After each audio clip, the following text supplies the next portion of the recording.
ന്യൂഡൽഹിയിലെ ജന്തർ മന്ദറിലെ തെരുവുകളിൽ അനീതിക്കെതിരെ പോരാടിയ വീരവനിത പാരീസ് ഒളിമ്പിക്സിൽ ഇന്ത്യക്ക് വേണ്ടി ചരിത്രം കുറിച്ചത് ഈ രാജ്യം ഒന്നടങ്കം ആഘോഷമാക്കി.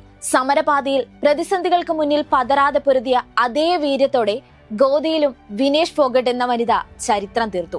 ഒരു വർഷം മുമ്പ് ഗുസ്തി ഫെഡറേഷൻ പ്രസിഡന്റ് ബ്രിജ്ഭൂഷൺ ശരൺ സിംഗ് ഉൾപ്പെടെയുള്ളവർ വനിതാ താരങ്ങളെ പീഡിപ്പിച്ചെന്നാരോപിച്ച് സമരരംഗത്തുണ്ടായിരുന്ന താരം നേരിട്ട പരിഹാസവും ഒറ്റപ്പെടലും ചെറുതായിരുന്നില്ല.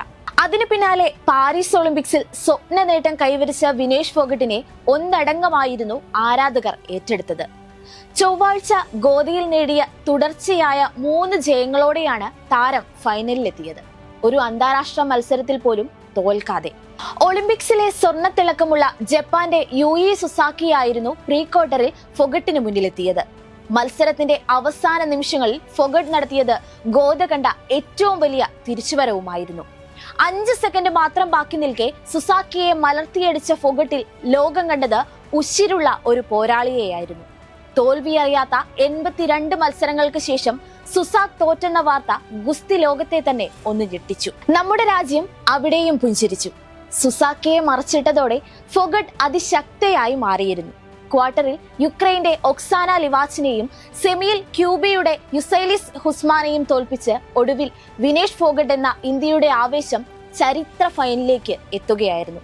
അതിനും നമ്മൾ സാക്ഷ്യം വഹിച്ചു. ഒരു സ്വർണമോ വെള്ളിയോ നാട്ടിലേക്ക് കൊണ്ടുവരുമെന്ന് നമ്മൾ ഉറപ്പിച്ചു. പിന്നീട് വന്ന വാർത്തകൾ തീർത്തും അപ്രതീക്ഷിതമായിരുന്നു. ഒരിക്കലും സംഭവിക്കാൻ പാടില്ലാത്തത്. വൻ താരങ്ങളെ അടക്കം ഒന്നിനു പിറകെ മറ്റൊന്നായി കീഴടക്കി ഒളിമ്പിക്സ് ഗുസ്തിയിൽ ഫൈനലിൽ ഇടം നേടിയ ആദ്യ ഇന്ത്യക്കാരിയായി ചരിത്രം സൃഷ്ടിച്ച വിനേഷിനെ ഒരു 100 ഗ്രാം ചതിച്ചിരിക്കുന്നു. ഇന്ന് രാത്രി ഫൈനലിൽ അമേരിക്കയുടെ സാറ ആൻ ഹിൽഡർ ബ്രാൻഡിനെ നേരിടാനിരിക്കെ അമിത ഭാരത്തിന്റെ പേരിൽ താരം പുറത്താകുന്നു. അന്താരാഷ്ട്ര മത്സരത്തിൽ പങ്കെടുക്കുന്ന ഗുസ്തിക്കാർ 2 തവണയാണ് ഭാരപരിശോധനയ്ക്ക് വിധേയരാകേണ്ടത്.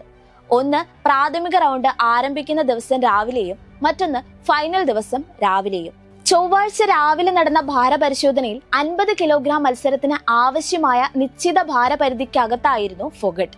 49.9 കിലോഗ്രാം ഭാരമായിരുന്നു ഉണ്ടായിരുന്നത്. സെമി ഫൈനലിന് ശേഷം ഭാരം നോക്കുമ്പോഴാണ് 52.7 കിലോഗ്രാമിലേക്ക് എത്തിയത്. ശേഷം രാത്രി മുഴുവൻ ഭാരം കുറയ്ക്കുന്നതിനുള്ള എക്സസൈസും സൈക്ലിംഗ്, ജോഗിംഗ്, ഭക്ഷണം നിയന്ത്രിക്കൽ തുടങ്ങി ഭാരം ഇല്ലാതാക്കാനുള്ള സർവ്വമാർഗങ്ങളും തേടിയെങ്കിലും ഒരു 100 ഗ്രാമിൽ ആ സ്വപ്നം നിഷ്ഫലമാവുകയായിരുന്നു. എന്താണ് വിനേഷ് ഫോഗട്ടിന് സംഭവിച്ചത്?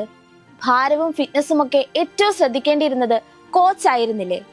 വിനേഷ് ഫോഗട്ടിനെ അയോഗ്യയാക്കിയതിൽ ഇന്ത്യയുടെ മുൻ ബോക്സിംഗ് താരവും 2008 ബെയ്ജിംഗ് ഒളിമ്പിക്സ് മെഡൽ ജേതാവുമായ വിജേന്ദ്ര സിംഗ് പറയുന്നത് ഇത് ഇന്ത്യക്കും രാജ്യത്തെ ഗുസ്തി താരങ്ങൾക്കുമെതിരായ വൻ ഗൂഢാലോചനയാണെന്നാണ്. ആർക്കൊക്കെയോ പ്രശ്നങ്ങൾ ഉണ്ടായെന്നും അതിനാലാണ് അയോഗ്യയാക്കാനുള്ള നടപടി സ്വീകരിച്ചതും 100 ഗ്രാം കുറയ്ക്കാൻ അവൾക്ക് അവസരം ലഭിക്കേണ്ടതായിരുന്നുവെന്നുമാണ് വിജേന്ദ്രൻ പറഞ്ഞത്. ചിലർക്ക് ആ സന്തോഷം ദഹിച്ചിട്ടുണ്ടാകില്ല. ഒരു രാത്രി കൊണ്ട് നമുക്ക് 5 മുതൽ 6 കിലോഗ്രാം വരെ കുറയ്ക്കാം. അപ്പോൾ 100 ഗ്രാമിന് എന്താണ് പ്രശ്നം? ആർക്കൊക്കെയോ പ്രശ്നങ്ങൾ ഉണ്ടായെന്നും അതിനാലാണ് അയോഗ്യയാക്കാനുള്ള നടപടി സ്വീകരിച്ചതെന്നും എനിക്ക് തോന്നുന്നു. 100 ഗ്രാം കുറയ്ക്കാൻ അവൾക്ക് അവസരം ലഭിക്കേണ്ടതായിരുന്നു. ഒളിമ്പിക്സിൽ പങ്കെടുത്തിട്ടുള്ള ഞാൻ ഇതുവരെ ഇങ്ങനെയൊന്നും കണ്ടിട്ടില്ല എന്നുമാണ് വിജേന്ദർ പറയുന്നത്. അപ്രതീക്ഷിതമായ വിനേഷിന്റെ വളർച്ചയിൽ വിജേന്ദർ പറഞ്ഞ സാധ്യതയും തള്ളിക്കളയാനാകുന്നതല്ല. അന്താരാഷ്ട്ര ഒളിമ്പിക്സ് കമ്മിറ്റിയുടെ തീരുമാനത്തിൽ 100 ഗ്രാമിൽ സ്വർണ്ണ മെഡൽ എന്ന ഇന്ത്യൻ സ്വപ്നമാണ് നഷ്ടമായിരിക്കുന്നത്. അയോഗ്യയാക്കിയതിന് പിന്നാലെ വിനേഷ് ഫോഗട്ടിനെ പിന്തുണച്ച് പ്രധാനമന്ത്രി അടക്കം രംഗത്ത് വന്നിരുന്നു. വിനേഷ്, നിങ്ങൾ ചാമ്പ്യന്മാരിൽ ചാമ്പ്യനാണ്. നിങ്ങൾ ഇന്ത്യയുടെ അഭിമാനവും ഓരോ ഇന്ത്യക്കാർക്കും പ്രചോദനവുമാണ്. ശക്തമായി തിരിച്ചു വരണം. വെല്ലുവിളികളെ തലയുയർത്തി നേരിടുന്ന നിങ്ങൾ പ്രതിരോധത്തിന്റെ പ്രതീകമാണെന്നും മോദി എക്സിൽ കുറിച്ചു. വിനേഷിനെ സഹായിക്കാൻ സാധ്യമായ എല്ലാ മാർഗങ്ങളും നേടാൻ Modi Olympic association president PT ഉഷയ്ക്ക് നിർദ്ദേശവും നൽകിയിരുന്നു. ഇന്ത്യയുടെ മകൾക്ക് നീതി വേണമെന്നും രാജ്യം മുഴുവൻ കൂടെയുണ്ടെന്നും പ്രതിപക്ഷ നേതാവ് രാഹുൽ ഗാന്ധിയും വിനേഷ് ഫോഗട്ടിന് നീതി ഉറപ്പാക്കാൻ സർക്കാർ നടപടി സ്വീകരിക്കണമെന്ന് കോൺഗ്രസ് പ്രസിഡന്റ് ഖാർഗെയും ആവശ്യപ്പെട്ടുവെങ്കിലും ശ്രമങ്ങളെല്ലാം പൂർണ്ണമായും വിഫലമായിരിക്കുകയാണ്. കയ്യെത്തും ദൂരെ ഇന്ത്യക്ക് ആ മെഡൽ നഷ്ടമായിരിക്കുന്നു.